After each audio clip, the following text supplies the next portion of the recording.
Bismillahirrahmanirrahim. Assalamualaikum warahmatullahi wabarakatuh. Waalaikumsalam warahmatullahi wabarakatuh.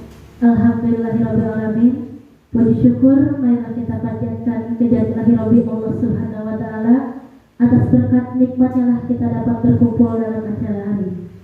Salawat teriring salam semoga tetap terlimpah curahkan kepada junjungan bagi dalam kita, yakni Nabi Muhammad SAW, kepada sahabatnya, keluarganya, dan kepada kita sekalian umatnya. Yang kami hormati Ibu Kepala SDN Mukti Jaya 01, Ibu Hajah Supriyati SPSD, dan yang kami hormati serta kami banggakan Bapak Ibu Guru SDN Mukti Jaya 01 beserta stafnya. Baiklah, dalam kesempatan hari ini izinkan saya Sri Rahayu selaku moderator dalam acara Diseminasi Penerapan Budaya Positif di Sekolah. Untuk memulai acara ini, marilah kita buka bersama-sama dengan pembacaan basmalah. Bismillahirrahmanirrahim.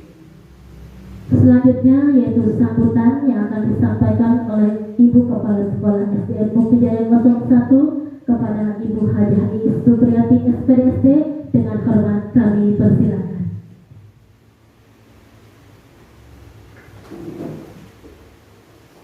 Terima kasih. Bismillahirrahmanirrahim. Assalamualaikum warahmatullahi wabarakatuh.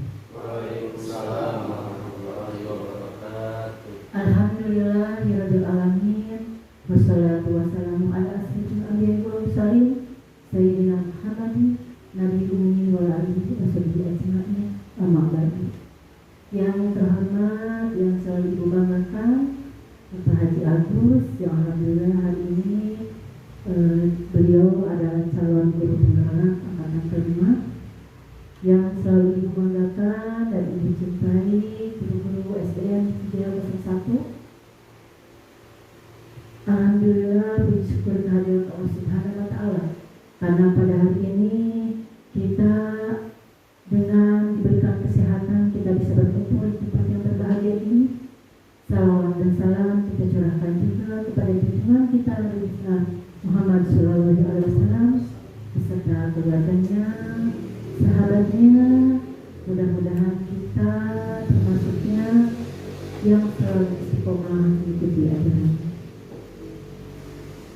Bapak dan Ibu, alhamdulillah hari ini adalah hari yang berbahagia, karena mungkin kita akan menambah ilmu dengan adanya diseminasi tentang penerapan budaya positif di sekolah. Mungkin kita akan melihat paparan dari CGB, calon guru penggerak, yaitu Pak Agus. Mungkin dengan paparannya tersebut kita akan menambah ilmu dan juga bisa menerapkan ke anak didik kita. Kita bisa berkolaborasi dengan Pak Haji, guru-guru, tidak hanya mungkin Pak Haji yang sebagai calon guru penggerak yang menerapkan di kelasnya, tetapi kita juga semua 10-12 guru bisa menerapkannya di kelas masing-masing. Kita lihat kalau misalkan Pak Haji tidak hanya diseminasi ya, tapi mungkin dengan secara kita langsung kalau istirahat ngobrol, Pak Haji gimana nih gitu ya. Mungkin kalau ada kendala sedikit-sedikit pasti ada ya, tapi kita berusaha mudah-mudahan apa yang Pak Haji terima dan bisa menyampaikan, dan kita juga bisa mengikutinya. Semua bisa berkolaborasi. Mungkin nanti juga Pak Haji akan menerapkan bagaimana nih konsepnya. Perlukan ini disiplin, hukuman ya Pak Haji, mungkin ada ya disiplin, hukuman, penerapan, apa berbentuknya hadiah. Mungkin kita akan diskusi dengan Pak Haji apa yang terbaik buat SDN Mukti Jaya 01, dan Ibu sebagai kepala sekolah mendukung setiap program yang diberikan calon guru penggerak, dan tidak saja berhenti hanya Pak Haji Agus saja, tetapi mudah-mudahan yang belum menjadi calon guru penggerak ke depannya bisa mengikuti. Itu saja yang Ibu sampaikan. Kurang lebihnya Ibu mohon maaf. Wassalamualaikum warahmatullahi wabarakatuh. Waalaikumsalam warahmatullahi wabarakatuh. Terima kasih kepada Ibu Haja Yusufiat SPSD yang telah menyampaikan sambutannya. Selanjutnya yaitu pembacaan doa yang akan dipimpin oleh Bapak Samsudin SPD. Kepadanya dengan hormat kami persilahkan. Assalamualaikum warahmatullahi wabarakatuh. Sebelum kita berdoa dalam rangka diseminasi pemahaman dan pengalaman selama positif, mudah-mudahan acaranya lancar dan sampai selesai. Allahumma sholli ala sayyidina syafi'ina Maulana Muhammad wa sallim wa barik wa sallim bin ashhadu wa sallim wa taslimin. Alhamdulillahirabbil alamin hamdan syakir dan nahin hamdan yakin angka fi majidah. Ya Rabbana lakal kama yanbaghi li syarifika wa Allahumma sholli ala sayyidina tunjina biha min jannah wal wafat wa taqdi lana biha min jannah hajat wa tutahhiruna biha min jannah sayyiat wa tarfa'una biha indaka ala darajat wa tubalikuna biha subuya min jannah khairati allati wa zamat. Allahumma inna nas'aluka salamatan fid din wa afiyatan fil jasadi wa zidatan fil ilmi wa barakatan fil rizqi wa tawbatan qabla al-maut rahmatan indal maut wa maghfiratan ba'dal maut. Allahumma hawwin 'alaina fi sakaratil maut wa najatan minal nar wal fitan. Rabbi zidna ilman warzuqna fahman. Rabbana atina fid dunya hasanah wa fil akhirati hasanah wa qina adzabannar. Ya Aziz ya Ghaffar, subhana rabbika rabbil izzati amma yasifun wa salamun alal mursalin walhamdulillahi rabbil alamin. Assalamualaikum warahmatullahi wabarakatuh. Waalaikumsalam warahmatullahi wabarakatuh. Baik, selanjutnya itu acara inti yang akan disampaikan oleh narasumber kita tentang diseminasi penerapan budaya positif di lingkungan sekolah kepada Bapak Haji Agus Suhendar SPDSD. Dengan hormat kami persilakan.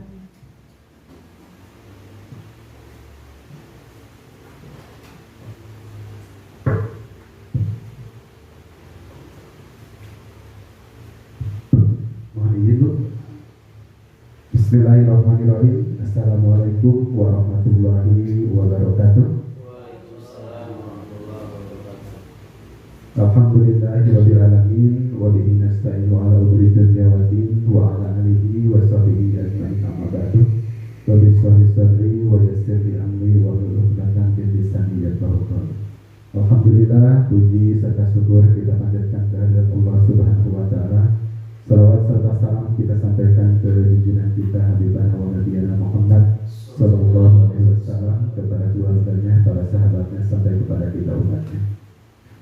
Yang kami hormati Ibu Haja Yusufiat SPDSD selaku Kepala Sekolah SD Muhtijaya 01. Yang kami hormati Ibu Sri Rahayu SPD selaku moderator dalam kegiatan hari ini.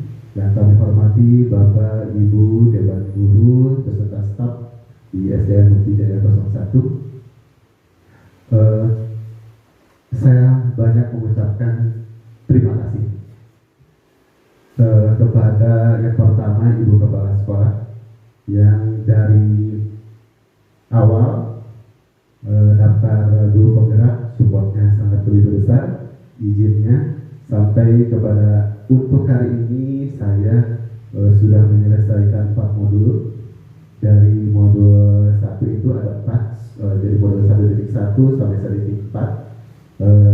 Kepada rekan-rekan juga dari guru-guru teman sejawat SDN Muhtijaya 01 yang tidak henti-hentinya selalu mensupport, selalu mendukung setiap program yang dicetuskan dari guru penggerak, yang alhamdulillah dari modul 1 sampai 4 ini tidak mendapatkan kendala dalam penerapan di sekolah. Alhamdulillah, seperti yang Ibu tadi paparkan, bahwa penerapan materi-materi di guru penggerak ini tidak hanya diterapkan di kelas saya, khususnya di kelas 6, tetapi ada pengibasan kepada kelas-kelas lain mulai dari kelas 1 sampai ke kelas 5. Saya tidak henti-hentinya banyak mengucapkan terima kasih sampai di hari ini pun juga ketika ada saya mengajukan untuk diseminasi tentang pemahaman dan pengalaman penerapan budaya positif di sekolah, itu support dan dukungan dari ibu kepala sekolah dan rekan-rekan sangat berarti bagi saya. Pada kesempatan ini di tugas 1.4A9 aksi nyata modul 1.4 yaitu budaya positif, saya mendapatkan tugas di mana saya harus membuat aksi nyata untuk membagikan tentang pemahaman konsep-konsep dan pengalaman penerapan budaya positif yang sudah saya lakukan di Husnuri kelas 6. Jadi dari aksi nyata ini sebenarnya sudah 4 kali melakukan aksi nyata, mulai dari stiksa dan stik 1 itu filosofi pendidikan Ki Hajar Dewantara, cuma bentuknya beda-beda format tuh. Jadi yang dulu hanya aksi nyata dalam bentuk program, kemudian kegiatan langsung. Nah, kebetulan di 1.4 ini harus melakukan diseminasi seperti itu. Nah, di modul 1.2 mengenai nilai dan peran guru penggerak juga sudah. Kemudian di yang ketiga 1.3 yaitu mengenai visi guru penggerak juga sudah ada. Cuma keterlibatan untuk disampaikan secara langsung melalui diseminasi ini baru ada di modul 1.4. Nah, izinkan sekali lagi mohon maaf bukan dalam artian saya menggurui rekan-rekan dan sebagainya, cuma kebetulan saya diberikan kesempatan terlebih dahulu untuk mengenal ataupun mempelajari mengenai budaya positif ini. Saya akan sharing, berbagi mengenai pemahaman konsep-konsep yang ada di budaya positif dan pengalaman saya dalam waktu penerapannya. Nah, dalam saya akan mengucapkan, karena ini selalu harus disampaikan, yaitu untuk memotivasi rekan-rekan. Jadi kalau untuk di grup penggerak itu selalu ada kabar-kabar untuk meningkatkan motivasi kita dalam pembelajaran. Ini selamat datang kepada guru-guru hebat di SDN Mukti Jaya 01. Marilah kita belajar bersama dan berkolaborasi untuk mewujudkan budaya positif yang dapat mengembangkan karakter murid di sekolah kita, yang tujuan utamanya adalah seperti yang Ibu Kepala Sekolah tadi sampaikan, adalah kita memiliki karakteristik murid yang sesuai dengan profil pelajar Pancasila. Itu goalnya. Jadi semua goal dari modul itu adalah kita berpihak kepada murid, di mana karakteristik itu akan muncul yaitu sesuai dengan profil pelajar Pancasila. Nah, dalam penerapan budaya positif ini, saya akan mengajukan pertanyaan pemantik yang mungkin ini bisa dijawab langsung ataupun cukup direnungkan dari pertanyaan-pertanyaan pemantik ini, apakah pernyataan ini sesuai atau tidak. Ketidaksesuaiannya itu bisa dilihat nanti ketika sudah kita belajar mengenai konsep-konsep budaya positif, ya. Jadi boleh disimpan dulu, oh pernyataan ini sesuai atau tidak.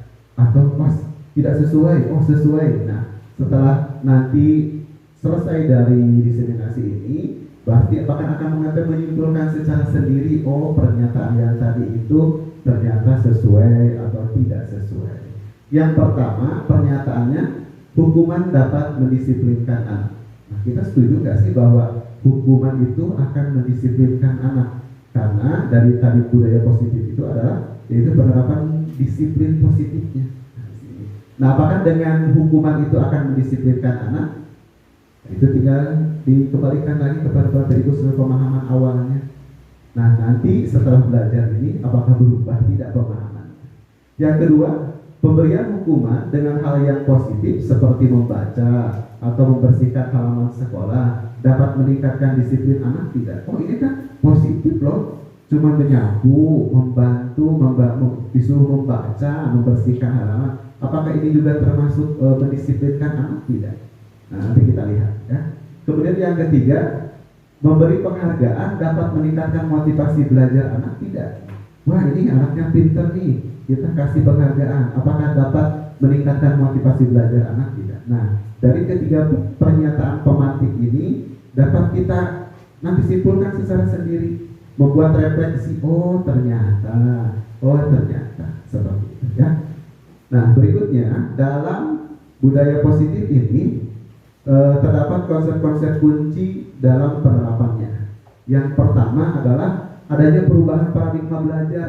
Seperti apa sih perubahan paradigma belajarnya? Nanti. Kemudian yang kedua, adanya disiplin positif. Dan seperti apa disiplin positif itu? Kemudian yang ketiga, motivasi perilaku manusia. Kemudian ada kebutuhan dasar, ada posisi kontrol restitusi. Kita nanti ada posisi kontrol kita nih selama ini dalam proses mengajar, mulai dari awal ada di posisi mana sih sebenarnya posisi kontrol kita dalam pembelajaran. Kemudian pembentukan keyakinan kelas, dan yang terakhir adalah kita menerapkan segitiga restitusi dalam pemecahan masalah yang ada di sekolah. Kita bahas satu persatu. Nanti kalau di tengah-tengah ada yang belum paham ataupun jelas, boleh kita untuk diskusi. Nah, mengenai perubahan paradigma belajar. Perubahan paradigma itu, jadi ada pola pikir. Nah, kita bisa melihat dari ilustrasi di sini, yaitu ada A dan B. A itu Anda, B itu teman Anda, contohnya bisa. Yaitu mengenai kegiatan mengepal tangan, ya. Sobreklah secari kertas kecil, tuliskan benda atau sesuatu yang sangat berharga untuk Anda. Kemudian letakkan di salah satu tangan Anda dan genggam benda tersebut sesuai dengan segala daya. Buatlah sebuah kepalan. Teman B akan mencoba dengan sekuat tenaga dengan berbagai cara untuk meminta Anda memberikan benda tersebut. B bisa membujuk, bisa mengancam, bisa menghardik, bisa merayu, menyuap, apa saja upaya-upayanya sehingga Anda bisa membuka kepalan tangan Anda. Boleh misalnya di sini Pak Doni, Bu Siti memegang satu benda yang berharga dari Bu Siti, contoh apa sih, cincin boleh ataupun apa di kepal. Nah, boleh nih. Nah, di kepal itu salah satunya contohnya. Coba Pak Doni untuk mencoba untuk supaya Bu Siti itu mau membuka tangannya dengan segala upaya. Bisa boleh beberapa menit gitu. Boleh dengan merayunya, boleh Ustaz Bu Ayu. Buka dong Bu, nanti saya beliin bakso. Jangan dipaksa, biar dia sendiri. Bu Siti mau nggak dengan rayuannya nih? Ibu, bolehkah saya melihat isinya? Nanti saya beliin bakso deh. Wah, kurang nih. Bu, buka dong. Nanti saya pukul nih tangannya nih. Enggak juga. Dapat.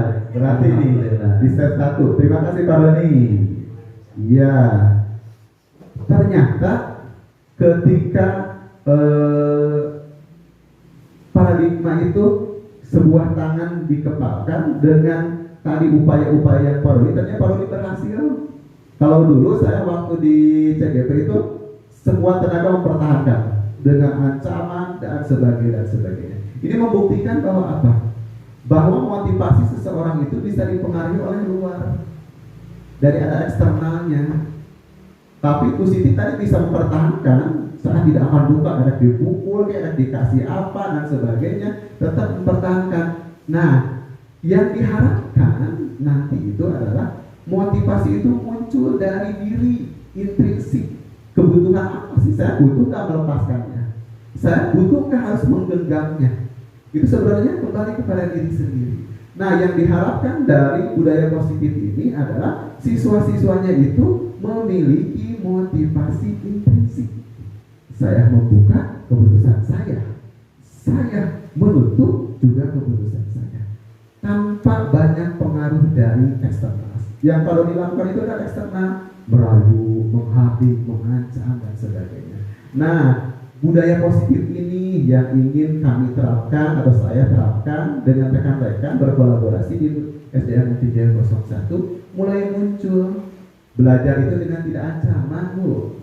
Kalau ayo sekolah, butuh sekolah nilainya kecil. Nah, itu adalah kemudian anak sekolah.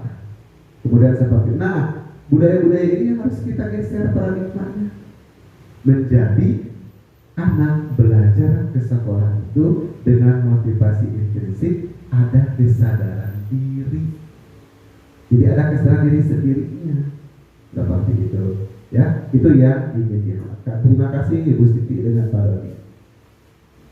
Nah, perubahan paradigma teori kontrol, ilusi kontrol. Nah ini yang tadi yang Pak Doni dengan Bu Siti lakukan, yaitu adalah ilusi kontrolnya. Ini ada beberapa ilusi kontrol di sini. Nah ini yang harusnya kita mulai rubah mindsetnya. Yang pertama, ilusi guru selalu mengontrol murid. Anak-anak bisa diatur sama saya sebagai guru. Padahal sebenarnya yang terjadi, anak-anak memberikan kepercayaannya untuk dikontrol diri. Dan dampaknya, jika ini terus menerus, anak-anak suatu waktu akan menutup kontrolnya itu sehingga dia tidak mau menuruti apa yang diperintahkan oleh guru. Ya, jadi ada keputusan dia untuk tidak melakukan yang diperintahkan. Makanya kita harus berubah bahwa guru itu bisa mengontrol murid, itu kita rubah. Ya, ilusi.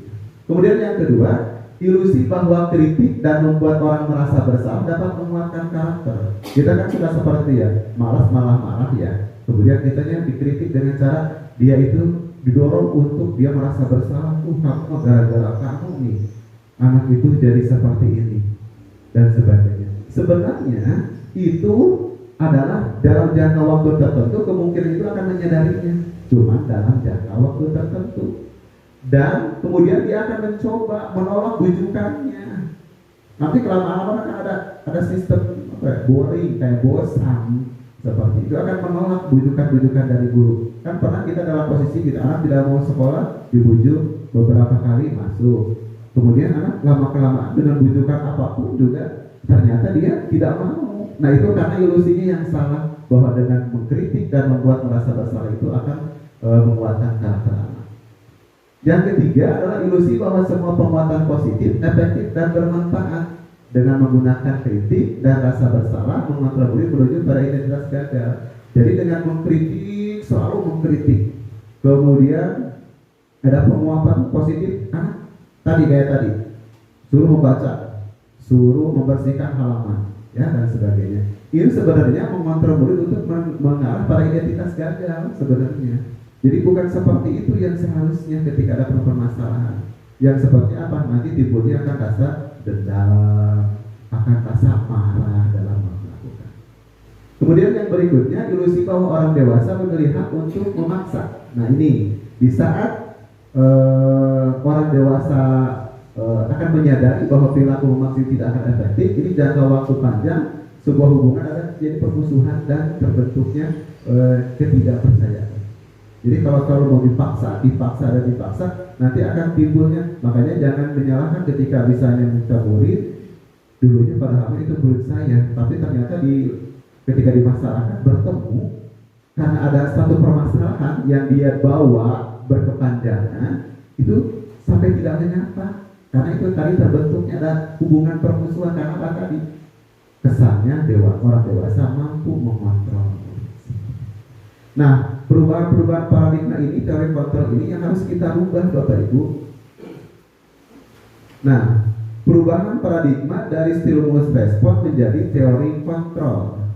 Tadi kan responnya kan pada dia terus berdesak, terus merayu, terus mengancam. Nah, kita harus berubah dari stimulus respon ke teori kontrol. Yang pertama, realitas kebutuhan kita sama. Yang benar adalah kebutuhan kita berbeda-beda. Dalam murid satu kelas itu kebutuhannya berbeda-beda. Makanya di modul berikutnya ada yang disebutkan pembelajaran diferensiasi, ada yang perbedaan. Ya. Kemudian seseorang akan melihat hal yang sama. Yang benar adalah dari kontrol, setiap orang memiliki gambaran berbeda. Jadi ketika anak mengerjakan tugas dengan model yang berbeda, itu kita harus bisa mengakomodirnya. Contoh, anaknya cuma bisa dalam bentuk cerita, satu lagi cuma dalam bentuk menggambar. Nah itu kita harus bisa menerima perbedaan-perbedaan tersebut. Karena ada apa? Kita adanya di teori kontrol, bukan di teori respon.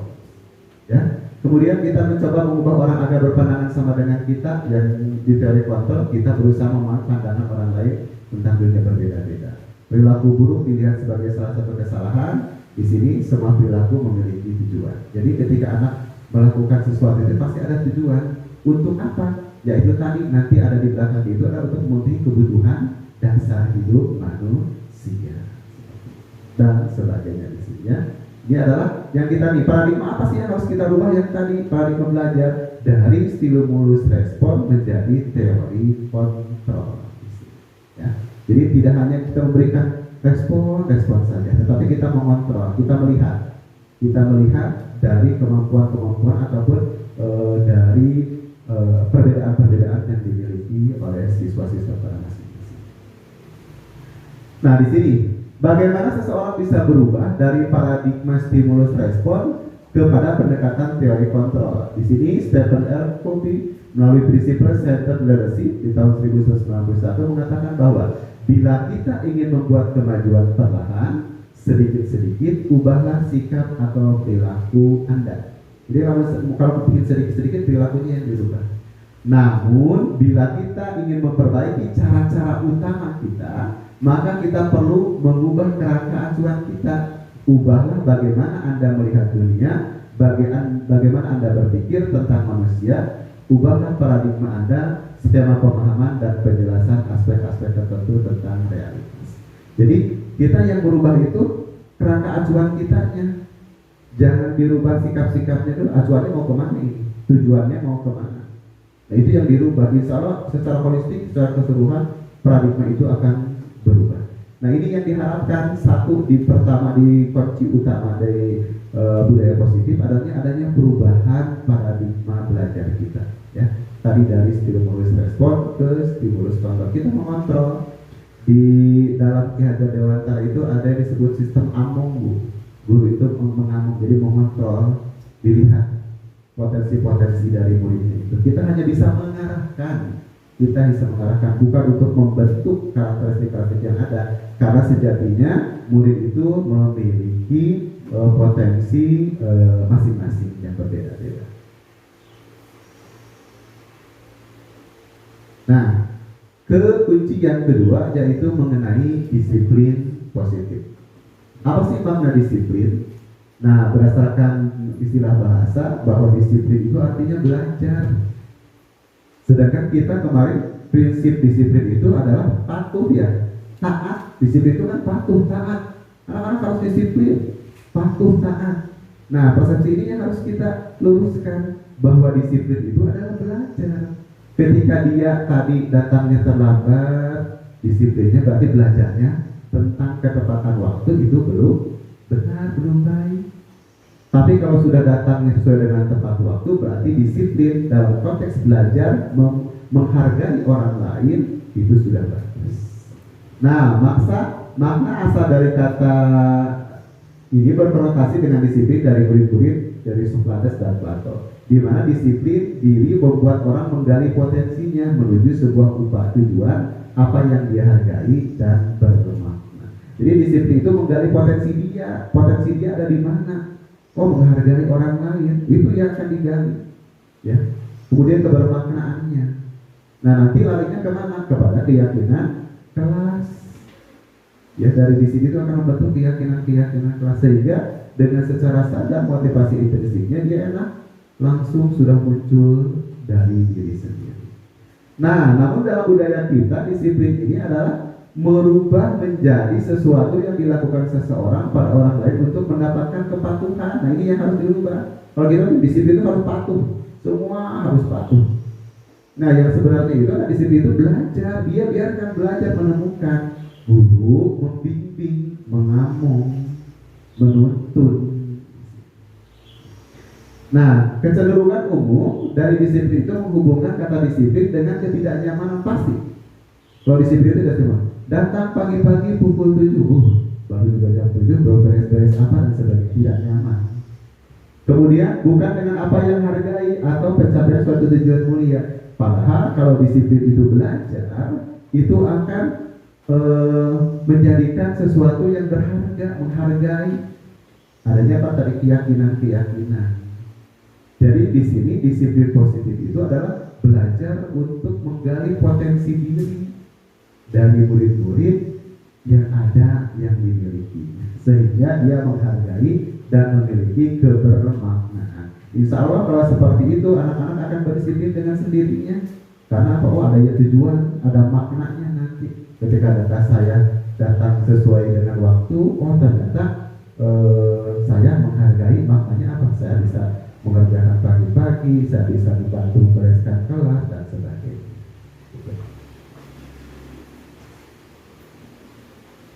Nah, disiplin positif tujuannya adalah menanamkan motivasi pada murid-murid kita, yaitu untuk menjadi orang yang mereka inginkan dan menghargai diri sendiri dengan nilai-nilai yang mereka percaya. Dan ini digarisbawahi, menanamkan motivasi. Selalu motivasinya itu harus dari dalam diri atau intrinsik, jangan eksternal.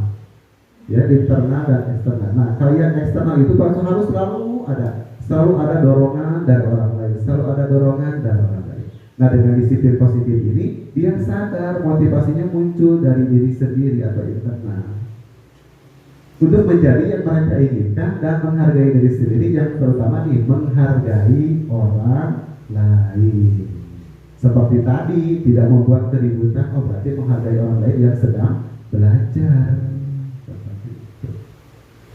Nah, mereka telah memiliki motivasi intrinsik yang berdampak jangka panjang. Nah, ini yang disebut dengan dampaknya yang kita inginkan. Bukan hanya sekadar gini, datang hari ini, besoknya berubah lagi.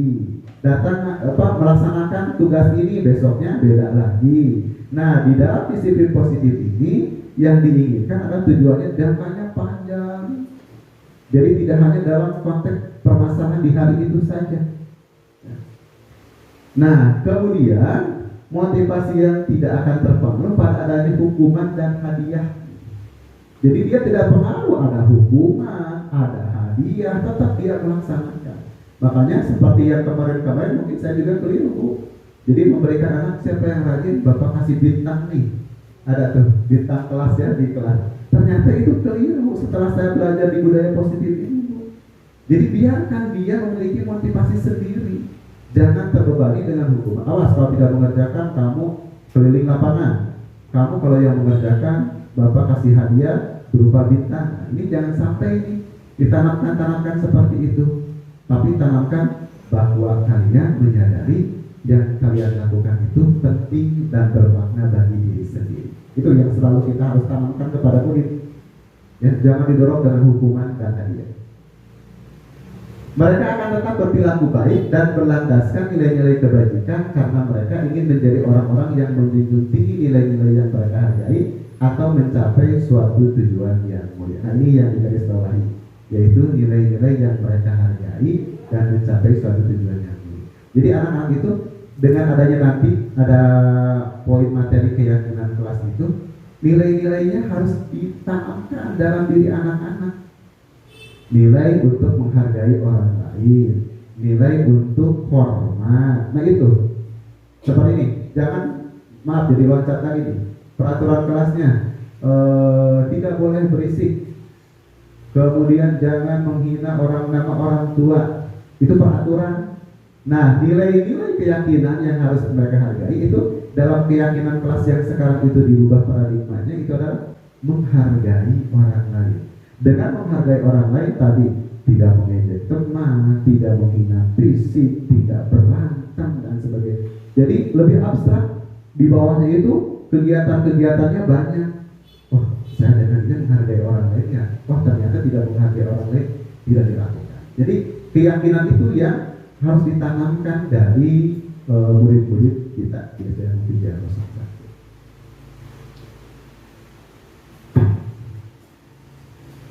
Nah, berikutnya nilai-nilai kebajikan universal yang seperti apa sih yang harus kita terapkan? Nah, nilai-nilai kebajikan adalah sifat-sifat positif manusia yang merupakan tujuan mulia yang ingin dicapai setiap individu. Nilai-nilai tersebut bersifat universal atau umum dan lintas bahasa, suku bangsa, agama maupun latar belakang. Nah, dengan dinaikkan nilai-nilai kebajikan yang diyakini, seseorang akan motivasi intrinsiknya akan terbangun sehingga menggerakkan motivasi dari dalam untuk dapat mencapai tujuan yang mulia yang diinginkan. Jadi tadi, jangan dengan dibebani dengan peraturan-peraturan, tetapi anak berikan pemahaman tentang nilai-nilai kebajikan itu. Banyak nilai-nilai kebajikannya.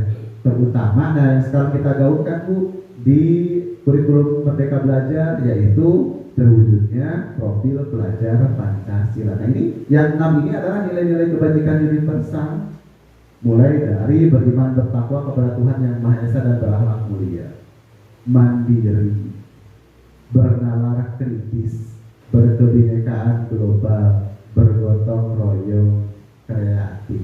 Contoh anak kan ketika melaksanakan piket, Pak, si Anu tidak melaksanakan piket.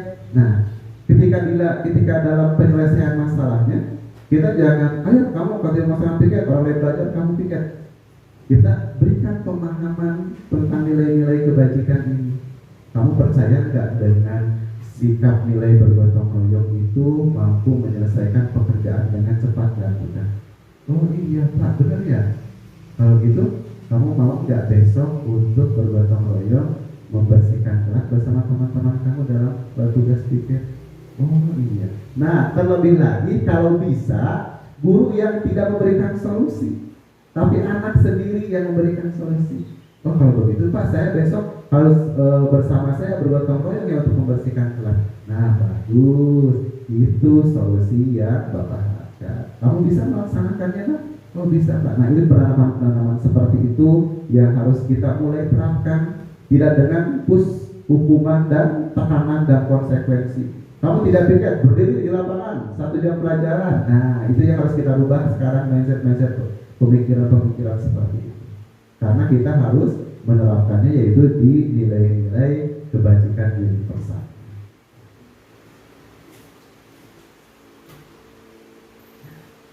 Nah, di berikutnya adalah kunci dari budaya positif adalah teori motivasi perilaku manusia. Nah, ini berhubungan dengan tadi, dengan penerapan nilai-nilai kebajikannya. Yang pertama, anak itu akan mengikuti perintah dengan tujuan yaitu untuk menghindari ketidaknyaman dan hukuman. Daripada dihukum, mending melakukan. Nah, ini posisi semacam ini adalah anak masih dalam posisi motivasi eksternal karena ada dorongan dari luar, ada ancaman dari luar. Ya. Nah, apa yang akan terjadi apabila saya tidak melakukannya? Kalau saya tidak melakukannya, saya akan dihukum nih. Saya akan bagaimana? Berarti anak masih dalam tahap di posisi motivasinya dalam motivasi eksternal.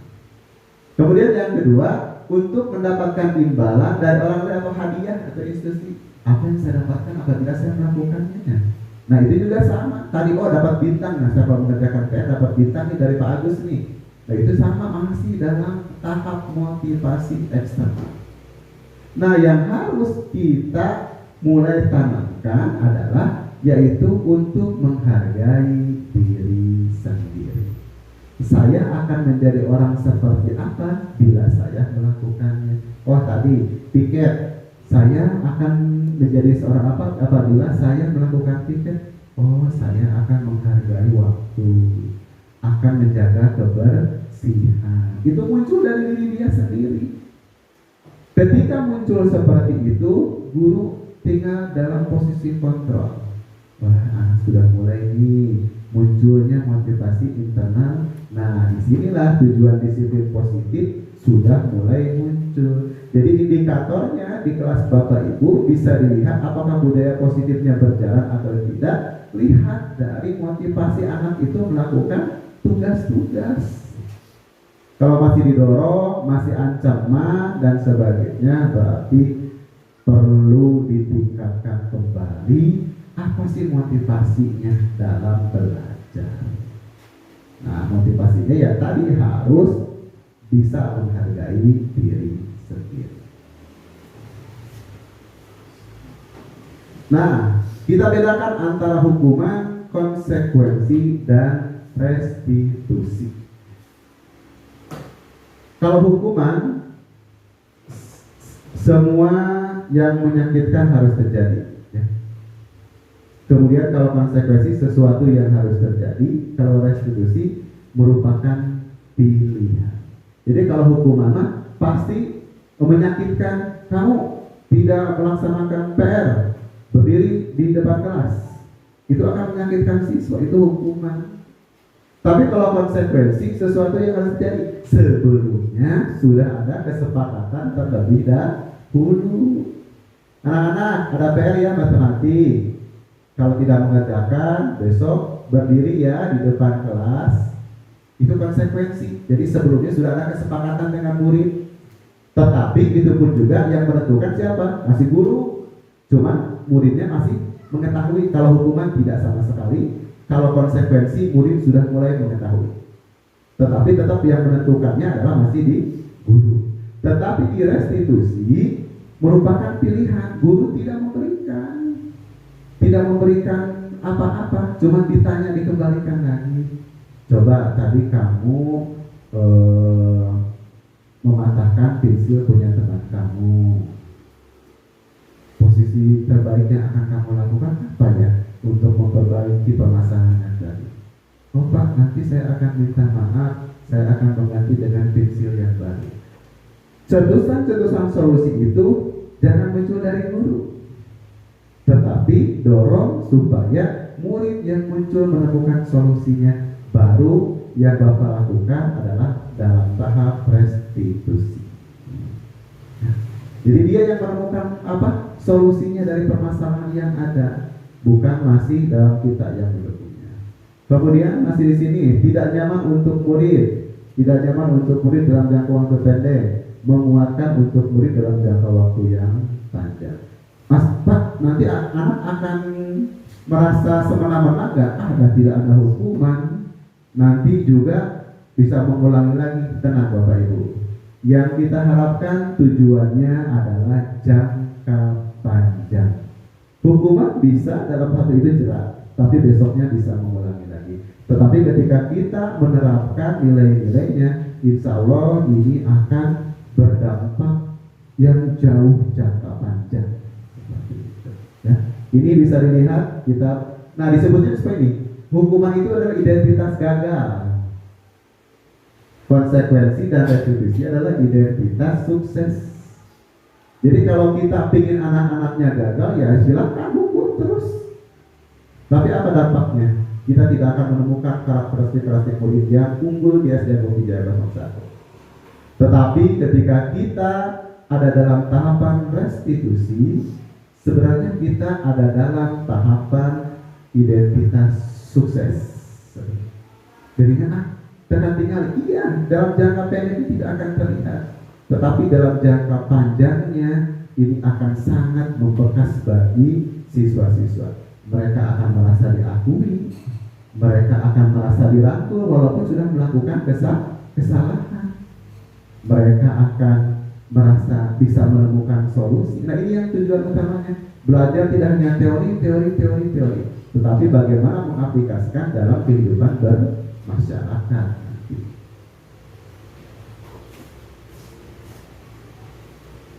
Ini masih tentang hukuman, konsekuensi dan restitusi.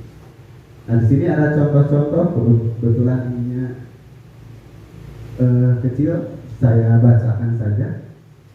Yang pertama itu mencatat 100 kali di dalam buku kalimat saya tidak akan terlambat lagi karena terlambat ke sekolah. Menurut Bapak Ibu itu hukuman atau konsekuensi? Hukuman ya. Itu termasuk ke dalam hukuman. Menggantikan kertas nih di 1, 2, 3, 4, 5 yang kelima. Menggantikan kertas tugas teman yang telah dicoret-coret, hukuman atau konsekuensi? Menggantikan kertas punya teman yang sudah dicoret-coret, contoh bukunya apa? Konsekuensi seperti itu. Karena apa? Ada solusi dari permasalahan yang terjadi. Jadi kita harus bisa membedakan mana yang hukuman ataupun konsekuensi. Di sini ada beberapa contohnya lagi. Berdiri di depan kelas sambil mengangkat kaki 1 karena tidak bisa menjawab pertanyaan. Hukuman atau konsekuensi? Hukuman. Jelas ya kalau seperti ini. Karena apa? Dalam bentuk ada fisik seperti itu ya kalau seperti ini. Nah, membersihkan tumpahan air di meja tulis karena tersenggol pada saat belajar. Konsekuensi. Alhamdulillah ya. Berarti sudah mulai bisa membedakan dalam belajar singkat juga mana yang disebut dengan hukuman, mana yang disebut dengan konsekuensi. Itu konsekuensi itu masih dalam tahapan setengah identitas sukses. Yang benernya mana restitusi. Jadi anak, nah Pak maaf tadi tersenggol. Oh gimana ya bagusnya ya nak ya. Oh biar saya bereskan, rapikan atau lap. Nah itu yang itu juga yang diinginkan. Jangan ini, kamu mah beringali, bersih bro. Nah itu adalah identitas gagal. Karena apa? Dengan memberikan hukuman. Jadi kita selalu harus itu orang kudu banyak-banyak menambung sabar. Begitulah sebagai guru harus banyak bersabar untuk mendapatkan hasil dari karakter-karakter muslim yang ada. Nah jangan salah nih Pak, dengan penghargaan. Sebenarnya dengan penghargaan itu adalah kita membentuk anak dihukum, tetapi bentuknya dalam bentuk penghargaan sebenarnya. Ini yang harus kita luruskan. Pengaruh jangka pendek dan jangka panjang. Penghargaan efektif kita menginginkan seseorang melakukan sesuatu yang hanya dalam jangka pendek. Contoh, kuis ya di yang bisa menjawab boleh pulang sekolah. Seperti itu. Oh bisa. Ternyata yang lain juga pada bisa. Para yang kesempatan yang pertama itu yang diperbolehkan. Sebenarnya yang kedua dan ketiga juga bisa menjawab. Nah ini adalah pengaruhnya jangka pendek. Udah bebas, bubar lagi, lupa lagi. Kemudian penghargaan tidak efektif. Suatu penghargaan benda atau peristiwa yang diinginkan dibuat dengan persyaratan hanya jika ingin melakukan hal ini. Nah sama, kamu akan dapat ini apabila melakukan ini. Itu adalah penghargaan yang menghukum sebenarnya. Penghargaan merusak hubungan. Nah ketika seorang diberi penghargaan atau dipuji di depan orang banyak, maka yang lain akan merasa iri dan sebagian dari mereka akan tidak menyukai orang-orang diberikan penghargaan tersebut. Timbul rasa iri. Contoh dipuji-puji, oh misalnya Zahra bagus di sini. Dia pertama, yang kedua itu akan merasa dizolimi. Karena saya tidak dihargai, kalau yang kedua loh beda dikit nilainya Pak. Dia 97, saya 95. Toko yang dipuji-puji hanya Zahra saja yang 97. Nah ini juga sama, akan merusak hubungan. Kalau gitu mah malas Pak mengerjakannya. Cuma yang beda dikit aja. Bapak mah saya nggak disuruh keluar. Nah gitu. Kemudian penghargaan mengurangi ketepatan. Jadi rusuh anak-anak itu. Jadi sembrono. Pernah nggak Bapak Ibu ketika menggunakan kuis atau soal, yang penting anak jawab ini. Ekosistem Pak. Mutualisme Pak. Jadi asal jawab ya. Pas ngingat di tempatnya, oh ternyata tepat. Padahal itu adalah mengurangi ketepatan sebenarnya. Jadi anak asal sebut saja. Kemudian menurunkan kualitas tadi tergesa-gesa. Asal selesai gue. Yang selesai gak pernah menggambar, yang selesai boleh disiram. Kumpulkan yang tadi sudah selesai. Kemudian mematikan kreativitas tadi. Asal dosen yang dia duluan juga jelek bisa keluar, kok istirahat. Kreativitasnya mulai menurun. Penghargaan menghukum mereka yang tidak mendapatkan penghargaan. Misalnya dalam satu ranking, mereka yang mendapatkan ranking kedua akan merasa paling dihukum. Nah ini yang harus kita telaah bersama-sama. Perlu nggak sih memberikan ranking? Perlu nggak sih memberikan hadiah dalam kenaikan kelas? Karena sebenarnya itu penghargaan itu menghukum orang lain. 1, 2, 3. Pak kenapa saya? Oh kamu kan ranking keempat. Maka dia mendapatkan prestasi. Cuma kita tidak memberikan penghargaan, hanya terbatas di 3. Nah ini adalah penghargaan yang disebut dengan menghukum. Kemudian penghargaan mengurangi motivasi dalam diri intrinsik. Jadi tidak ada motivasi diri dari anaknya. Ya, karena tadi merasa bangga dengan pencapaiannya. Wah saya udah selesai, udah. Nah, sebagainya. Nah sini. Jadi hati-hati dengan penghargaan yang akan kita berikan. Karena sebenarnya penghargaan itu adalah bisa dalam teori-teori kontrol yang salah, yaitu bisa menghukum. Nah berikutnya, kunci konsep utama budaya positif adalah mengenai kebutuhan dasar manusia. Nah kebutuhan dasar manusia itu ada 5. Ada survival, power, freedom, fun, dan belonging. Ini dalam bentuk bahasa Inggris. nanti kita terjemahkan ke dalam bahasa Indonesia. Yang pertama, survival itu adalah kebutuhan bertahan hidup. Kebutuhan bertahan hidup adalah kebutuhan yang bersifat fisiologis untuk bertahan hidup, misalnya kesehatan, rumah, dan makan. Maka ketika ada anak punten ya di kelas, kadang-kadang dengan nyomot-nyomot makanan orang lain ya, sebenarnya dia itu dalam posisi lagi memenuhi kebutuhan itu. Kita harus bisa mengidentifikasi ada apa nih, apa nggak dikasih uang jajan, atau bosan dengan jajanan bekal yang dibawa dari rumah. Nah sebenarnya itu jangan kita langsung menghukum, dilihat dulu, ditanya dulu. Khawatirnya dia memang ternyata tidak jajan, sehingga kadang-kadang ngarawel temennya minum, punya minuman, punya teman, kan sering terjadi ya, lihat ya. Kadang-kadang malah nggak tahu diri, malah dihabiskan, curi kata temannya, wah dihabisin dan sebagainya. Karena itu adalah dia sedang memenuhi kebutuhan hidup di survival. Nah, gitu. Kemudian yang kedua, kasih sayang dan rasa diterima. Nah ini biasanya agak sedikit anaknya manja, cari perhatian, entah itu nangis dan sebagainya, minta disayang, minta diterima. Kadang-kadang juga ada yang suka mengurung diri sebenarnya. Itu dia sebenarnya harus kita fasilitasi. Oh berarti dia sedang kebutuhannya kan minta dikasih sayang. Makanya kita harus mengembalikan kepada komunitasnya siswanya tanpa ada rasa bersalah.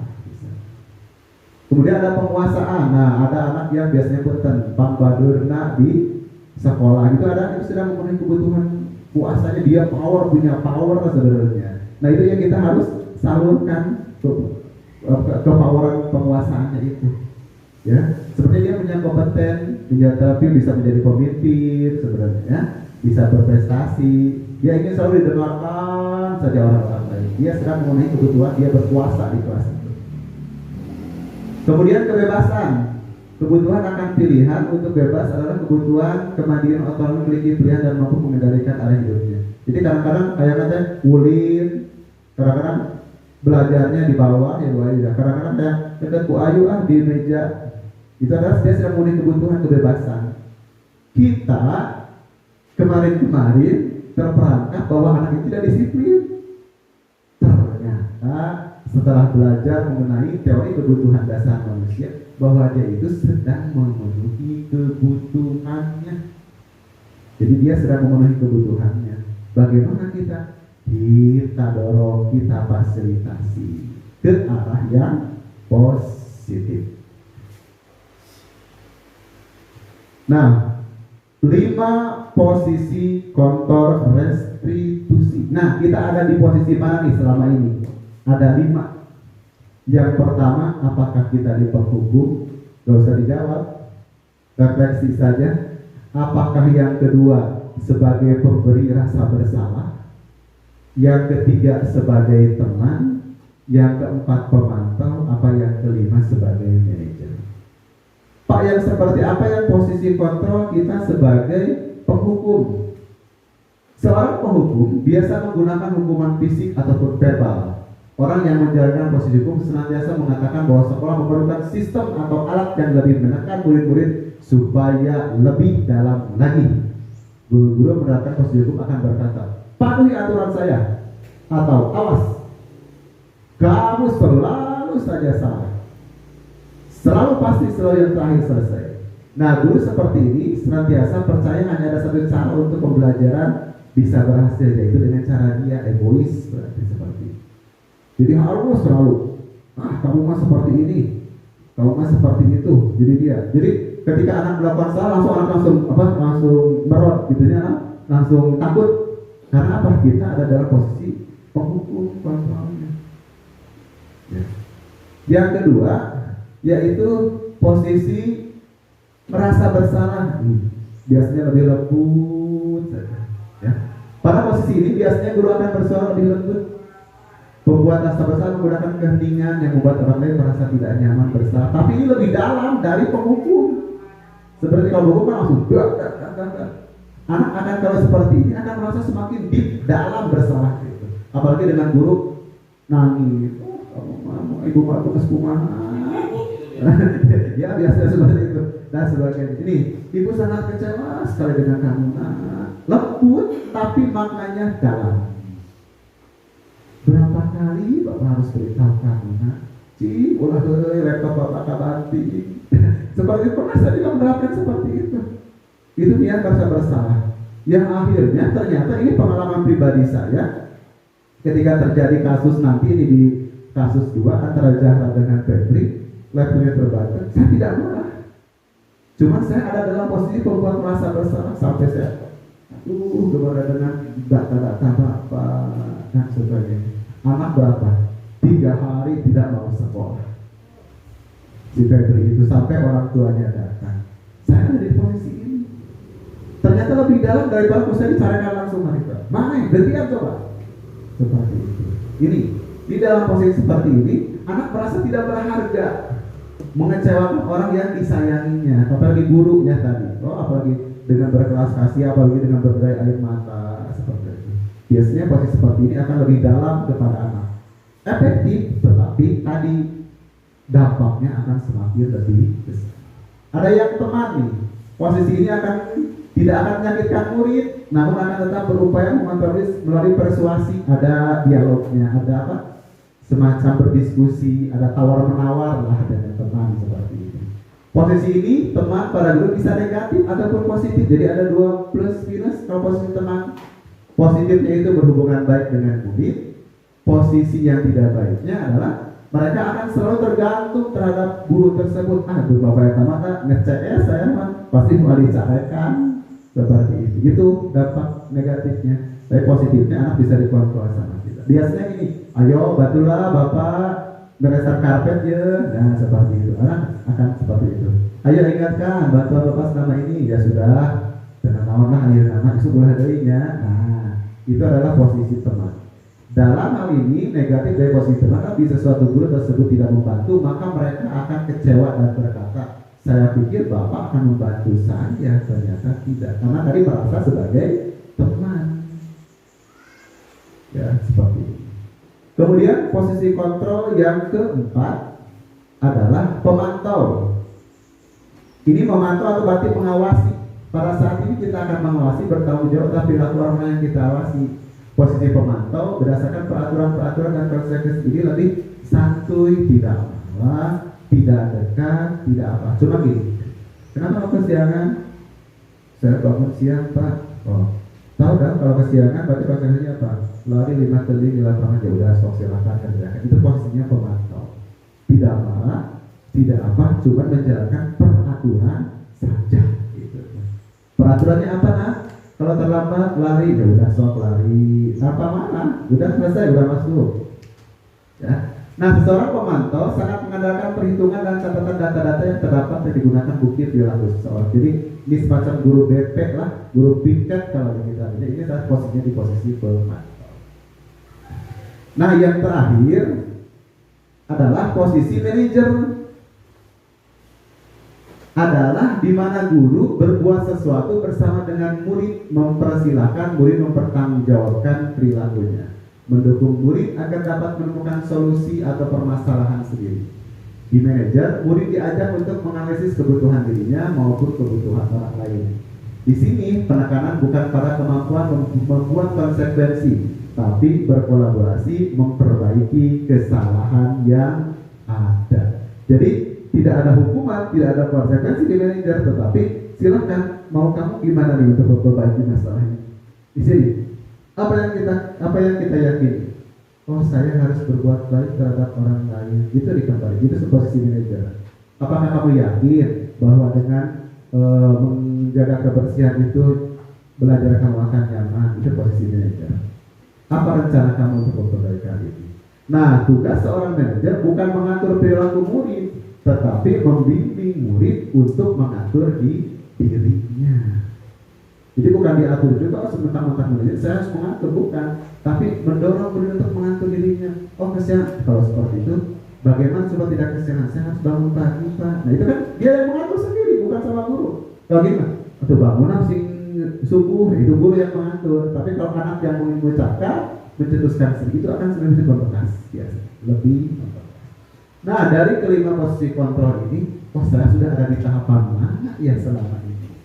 Nah, tidak usah berkecil hati, tidak usah.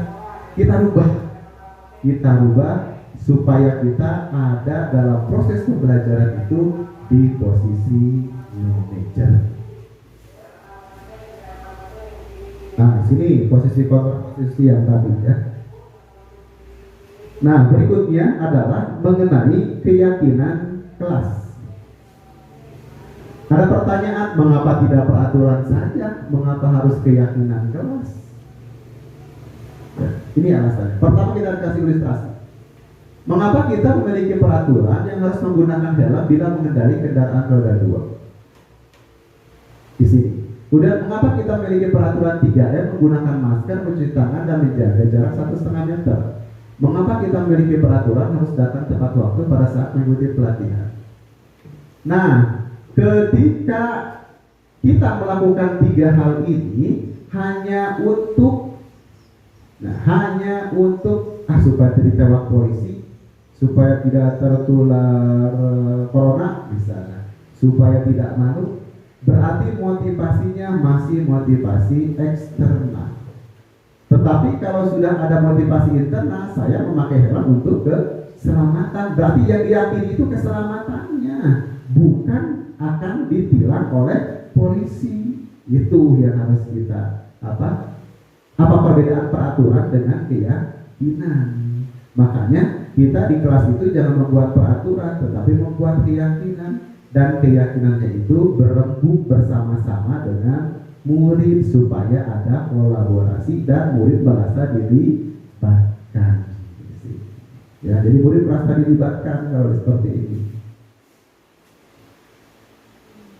Nah, dari keyakinan kelas ini peraturan nih, tahapannya. Peraturan kelas berubah menjadi keyakinan kelas. Dari keyakinan kelas berubah menjadi akan terciptanya lingkungan yang positif, nyaman. Dan dari lingkungan positif ini lahirlah yang disebut dengan budaya positif. Nah, itu goalnya dari sini. Nah, jadi yang lingkungan besar itu adalah budaya positif.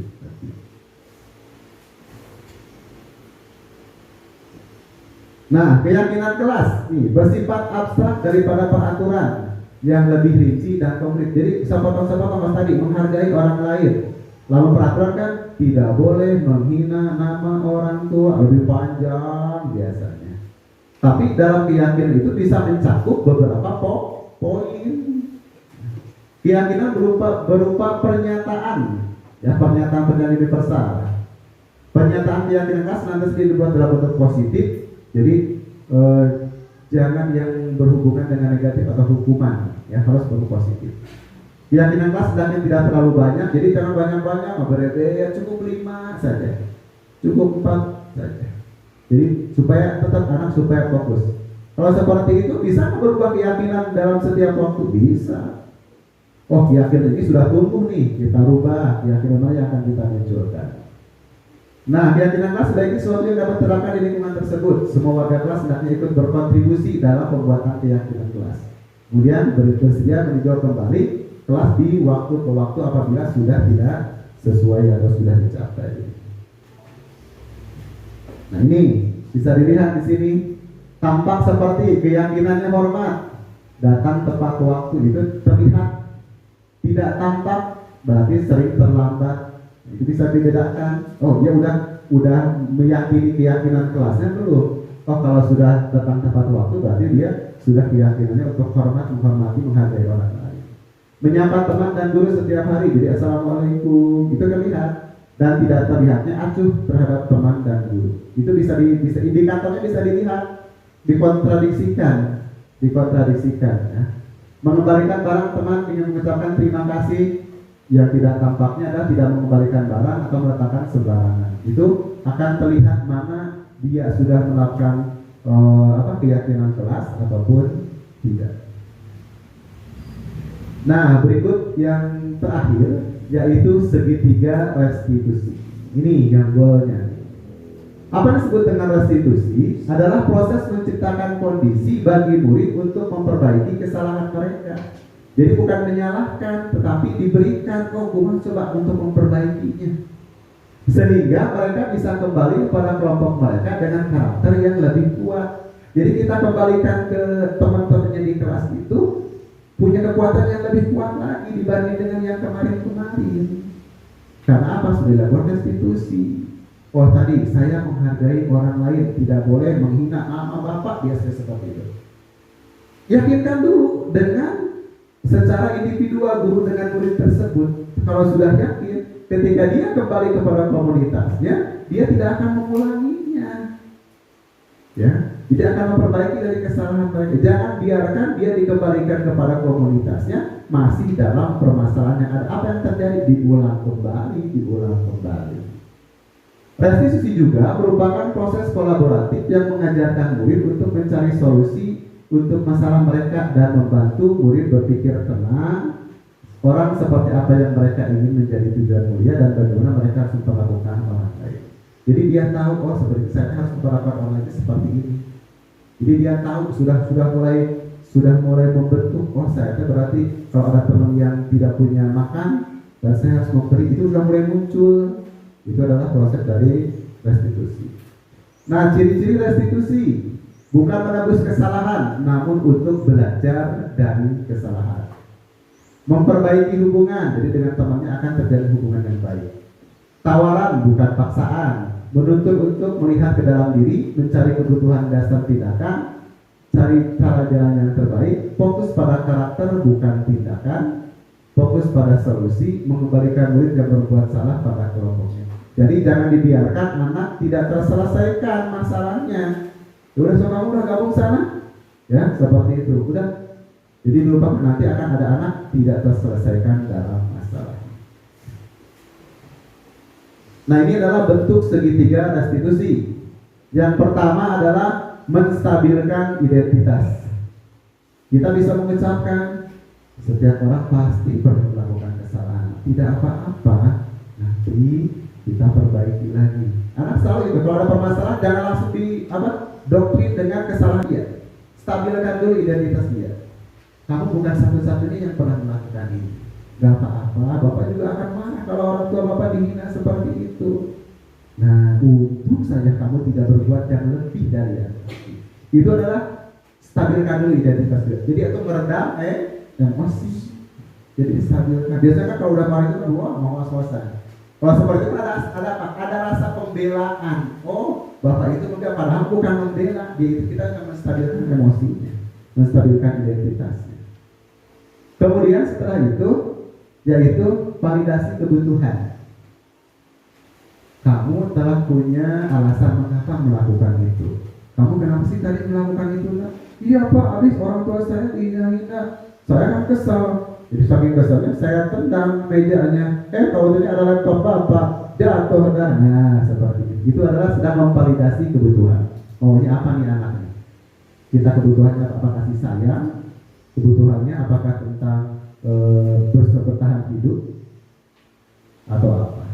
Kemudian adakah cara yang lebih efektif untuk mendapatkan apa yang kamu butuhkan? Ditanya. Iya pak, saya pinginnya dia jangan nyebut-nyebut nama orang tua saya. Oh, berarti dia ingin ada rasa aman, nyaman, kebutuhan. Itu kita sedang dalam proses validasi kebutuhan. Yang ketiga, menanyakan keyakinan. Nah, kamu ingat gak nilai-nilai apa sih, nilai-nilai keyakinan apa yang telah kita pahami di kelas? Kalau kamu sedang marah, saya harus sabar pak, saya harus menghargai orang lain. Dia yang akan mengungkapkan, bukan guru. Ya, dia yang akan mengungkapkan, bukan guru. Ya. Kemudian, kamu ingin menjadi orang yang seperti apa? Ya. Kamu ingin menjadi orang yang seperti apa? Nanti ditanyakan. Oh pak, saya ingin orangnya yang menghargai orang lain. Oh bagus, pintar. Itu timbulnya bukan dari guru, tapi dari siswanya sendiri. Karena apa? Karena kita sudah punya keyakinan di kelas. Nah di sini kalau untuk tadi menstabilkan identitas ya, untuk membuat anak merasa yang gagal karena berbuat salah menjadi positif terhadap dirinya. Jadi supaya positif terhadap dirinya Jangan merasa gagal terus. Jadi dengan tujuan menstabilkan identitas itu adalah seperti ini. Jadi guru berkata berbuat salah itu hal yang manusiawi. Bapak juga pernah berbuat salah. Kita pasti bisa menyelesaikan masalah ini. Jadi lebih kepada banyak bersabar dalam segitiga restitusi. Kemudian yang kedua adalah validasi kebutuhan. Membantu siswa mengenali basic atau kebutuhan yang ada yang ingin dipenuhi dari kesalahan itu. Jadi apa sih kebutuhannya? Apakah dia penguasaan sebagai penunjukan power, apa kasih sayang, apa belonging, kepemilikan dan sebagainya. Kita ini dia bisa divalidasi. Jadi kita bisa melakukan mana hal yang solusi sosial terbaiknya.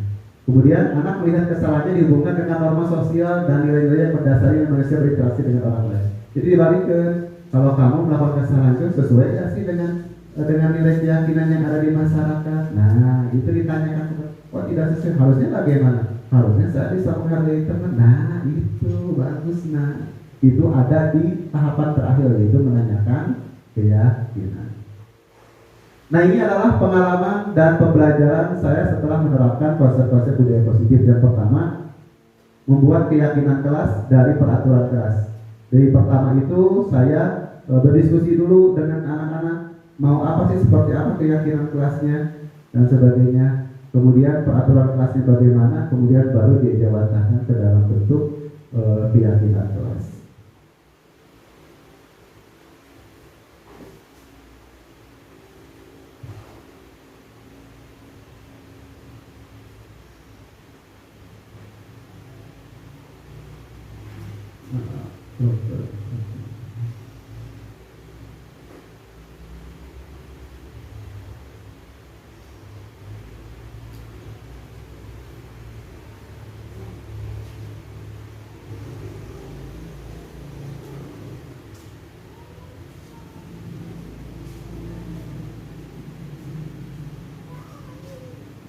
Nah, ini adalah ketika saya penerapan posisi kontrol sebagai manajer. Jadi belajar untuk bagaimana menyelesaikan masalah dalam posisi manajer. Ini dalam proses penerapan segitiga restitusi. Nah, di sini nanti bisa dilihat di link YouTube adalah contoh praktek segitiga restitusi ya, yang sudah saya terapkan.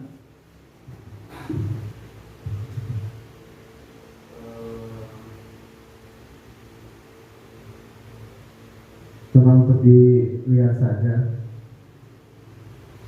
untuk dilihat apa yang dilakukan dalam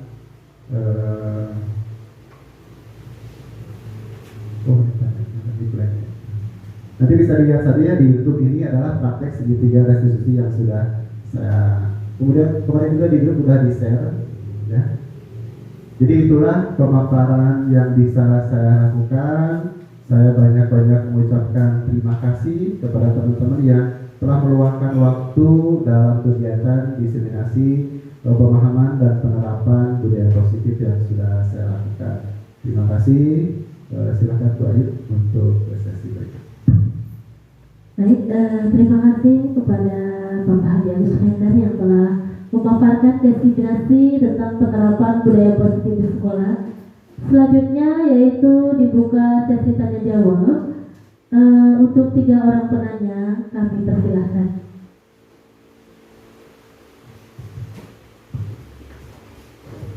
Bismillah. Assalamualaikum warahmatullahi wabarakatuh.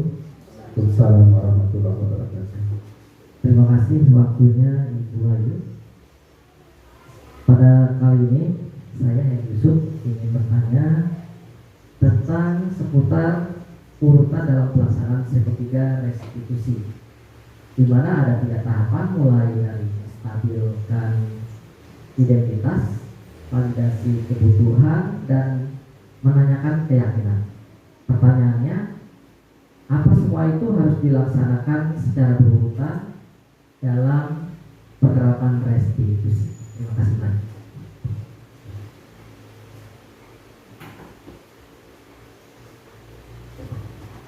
Ya, baik, kami persilakan kepada narasumber untuk menjawab pertanyaannya berkaitan dengan segitiga restitusi. Terima kasih. terima kasih ke Pak Heri yang telah menanyakan mengenai pelaksanaan atau penerapan segitiga restitusi. Dari 3 tahapan itu apakah harus berurutan atau tidak? Nah, dalam penerapan segitiga restitusi sebenarnya kita itu sadar dan tidak mensadari bahwa kita itu sudah pernah melaksanakan, cuma belum tahu itu restitusi atau bukan. Nah, kalau sekarang kan sudah tahu bahwa segitiga restitusi itu adalah seperti menstabilkan identitas, kemudian menanyakan keyakinan dan sebagainya. Dalam pelaksanaannya, Pak Heri, itu tidak kaku, tergantung dari permasalahan yang kita hadapi. Kalau masalahnya ringan, langsung aja ke keyakinan, ya. Contoh misalnya kayak tadi, anak menumpahkan air, ya kan? Coba nak, keyakinan kamu kalau menumpahkan air itu harus apa ya? Oh, saya harus menjaga kebersihan, Pak, Bu. Dilakukan itu langsung ke keyakinan. Karena apa? Permasalahannya ringan seperti itu. Tetapi kalau misalnya permasalahannya cukup kompleks, ya, sampai ada berantem, apalagi melibatkan 2 murid dan sebagainya, seberkepanjangan. Nah, sebaiknya segitiga restitusi ini dijalankan dengan urutan yang tepat, dari mulai validasi identitas, kemudian untuk kebutuhannya apa, kebutuhan dasarnya, kemudian untuk meyakinkan nilainya juga harus dilaksanakan. Insya Allah dengan 3 tahapan ini kita bisa melaksanakan dengan baik. Tapi kalau misalnya Pak langsung ke keyakinan bisa nggak? Jadi tergantung dari kasus yang ada. Bisa coba aja. Terima kasih. Baik, bagaimana Bapak Heri? Sudah cukup jelas? Ya, terima kasih. Selanjutnya yaitu untuk bagi Bapak Ibu yang mau bertanya, kami persilakan.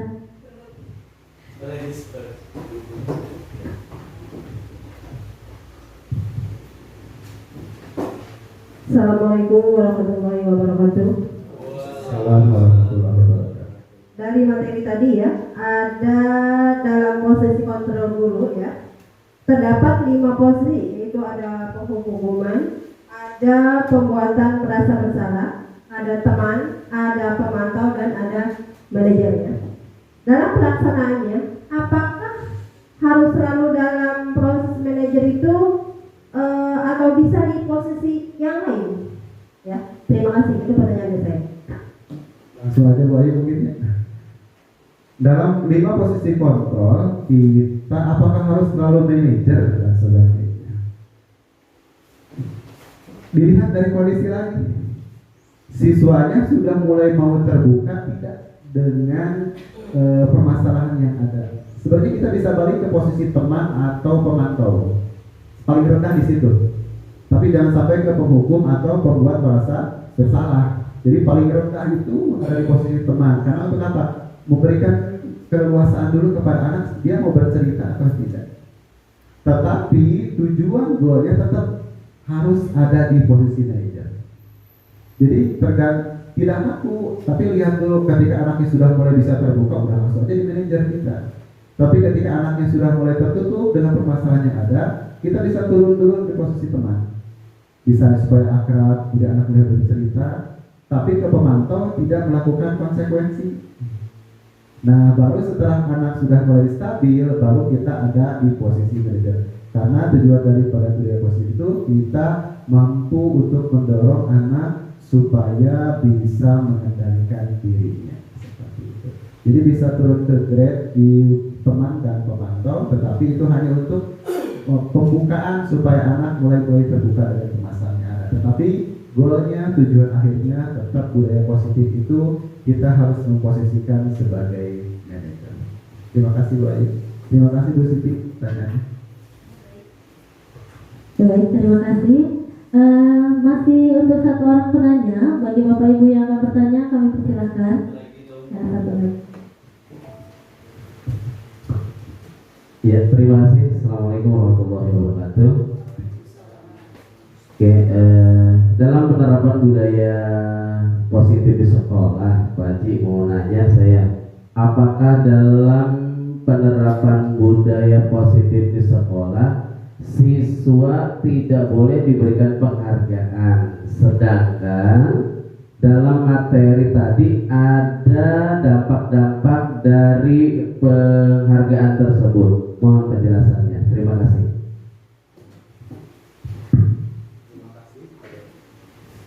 Pada ini pertanyaan apakah bisa tidak murid diberikan penghargaan, sedangkan tadi ada konsekuensinya ya terhadap apabila semacam penghargaan itu adalah semacam dihukum anak itu dengan penghargaan seperti itu.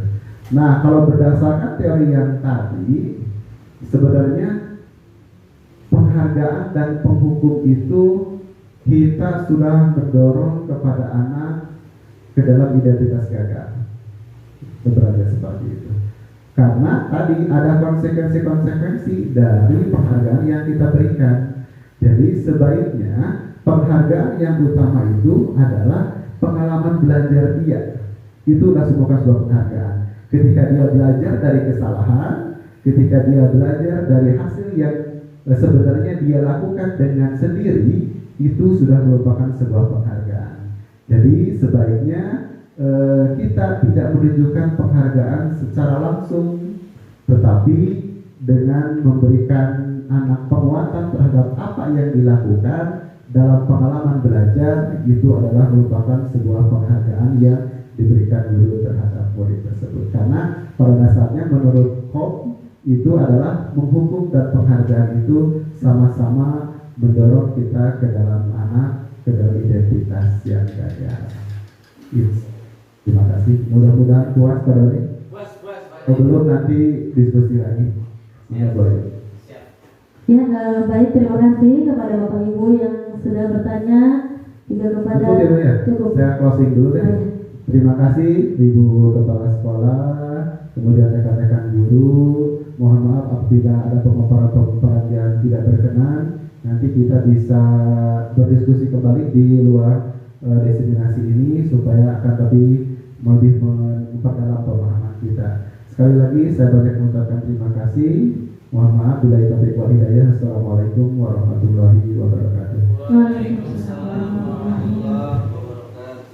Baiklah, sampainya kita di penghujung acara.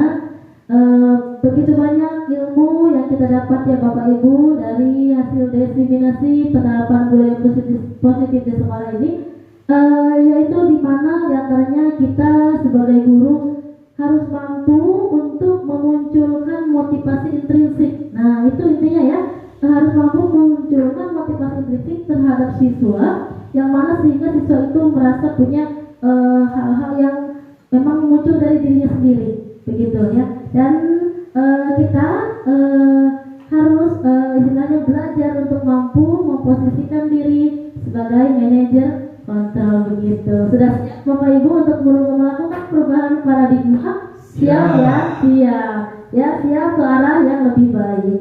Baiklah, demikian rangkaian acara pada hari ini. Saya selaku moderator mohon maaf jika terdapat kesalahan dan kekurangan.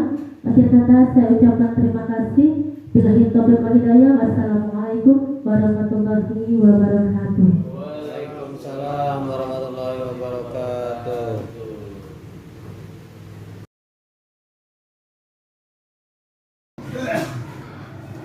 Jendra, Bapak mau minta testimoninya mengenai cara Bapak menyelesaikan masalah tadi dengan restitusi. Saya sangat senang dengan cara penyelesaian Bapak karena saya tidak dimarahi dan ditanyakan alasannya. Kemudian bisa mencari solusi dari masalah yang sudah terjadi. Ya, terima kasih Jendra.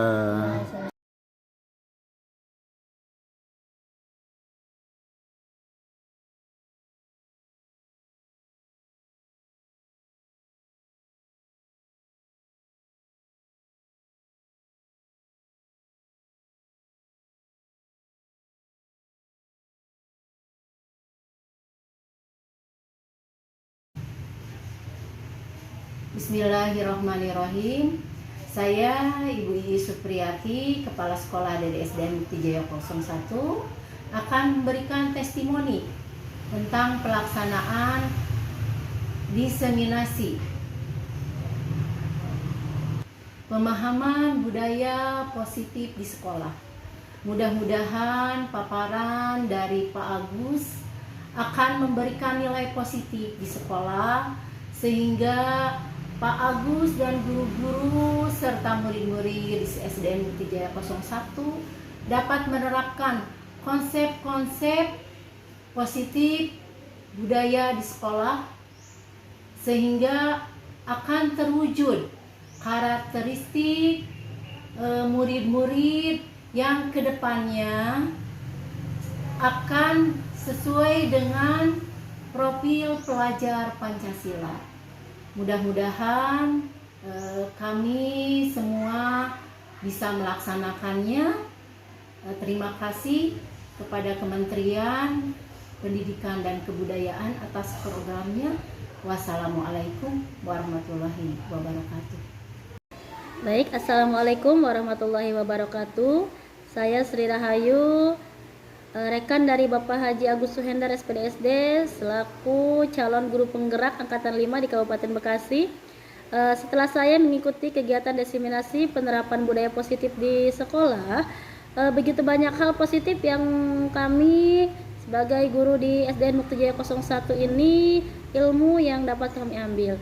Memang seluruh siswa di SDN Mukti Jaya 01 ini sudah banyak melakukan disiplin belajar, disiplin positif. Namun hal yang memang perlu ditingkatkan yaitu bagaimana agar guru mampu menumbuhkan motivasi intrinsik. Jadi motivasi yang munculnya dari dalam diri siswa, ya.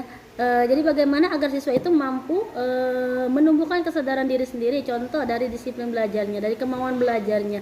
Jadi tanpa adanya hukuman, tanpa adanya perintah dari guru, tanpa adanya didorong dari pemberian penghargaan atau hadiah. Jadi itulah yang harus ditingkatkan, yaitu memunculkan motivasi intrinsik atau motivasi dari dalam diri siswa.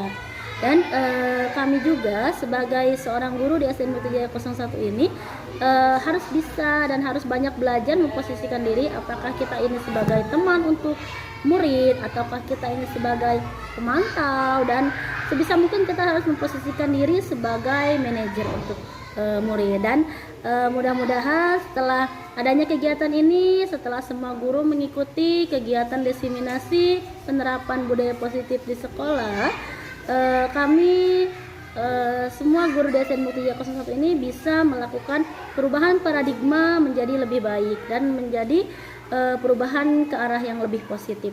Demikianlah yang dapat saya sampaikan. Terima kasih. Wassalamualaikum warahmatullahi wabarakatuh.